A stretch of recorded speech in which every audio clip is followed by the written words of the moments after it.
Alors Jean-Paul, on s'est parlé il y a quelques minutes. On prend notre marche juste pour te montrer la neige au soleil. Qu'est-ce que ça fait? La neige semble fondre évidemment beaucoup plus vite au soleil comparativement à l'autre côté de la rue qui est à l'ombre. Tu vois que la neige est blanche et intacte.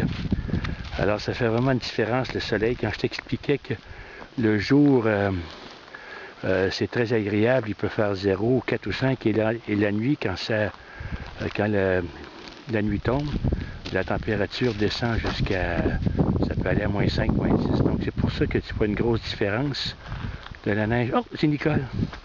De la neige au soleil et la neige qui n'est pas au soleil. Tu vois ici, on voit un petit peu la fonte qu'il y a aujourd'hui parce qu'il fait 0. Alors tu vois déjà il y a un petit peu d'herbe et on voit que la neige fond. Ça c'est des parties exposées au soleil. L'herbe va continuer à apparaître de plus en plus de manière latérale. Le banc de neige, il ne fondra pas tant en hauteur, mais ça va être en largeur que l'herbe va apparaître de plus en plus sur les côtés. C'est comme ça que ça... De sorte que c'est toujours au centre du terrain qu'il reste de la neige. Encore un début de gazon, d'herbe qu'on voit avec les glaçons de la fonte.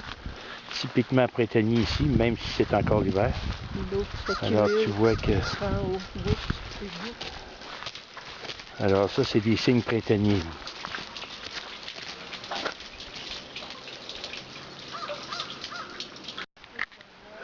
Jean-Paul, on est dans la côte Racette qui fait partie encore d'un trajet régulier pour nos marches.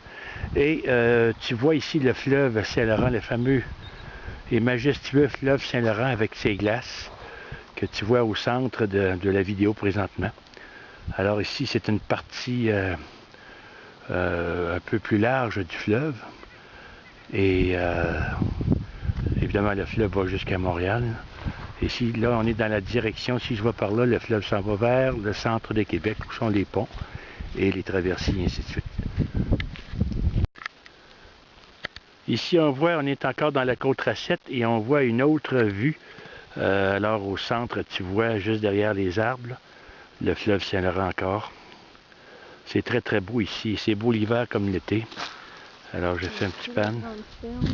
Oui, il va la prendre en bas. Ici, on se tourne. Alors, nous, on arrive d'en haut de la côte que tu vois ici, qui est la côte Racette, et on se dirige vers le chemin du Roi présentement. Ici, on voit une ferme, comme il y en a beaucoup à Saint-Augustin.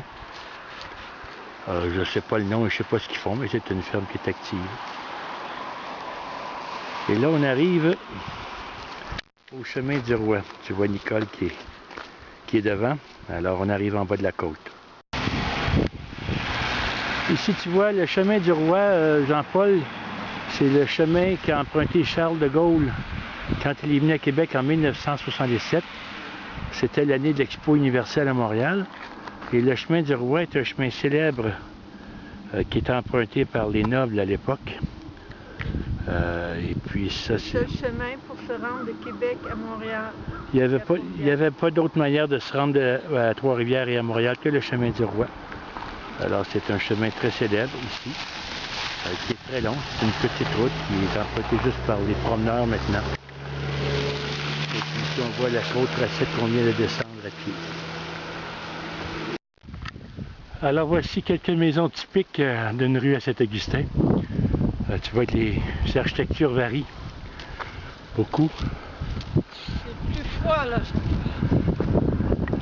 Tu vois le style des maisons. Il est très local. Alors on rentre à la base. Ici c'est la rue de la Modiste, mais dans la direction opposée à ce que tu as vu sur la vidéo d'hier. Alors tu vois ici qu'il y a des flaques d'eau qui sont des signes avant-coureurs du printemps.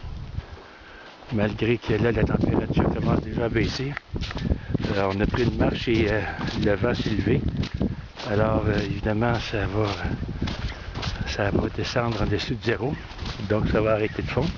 Et c'est ici où je comprends notre courrier quotidiennement. Si le facteur nous laisse, on a chaque résidence une petite case de lettres comme ça. Et puis c'est à 3 minutes de marche de chez nous. Alors on se repart plus tard.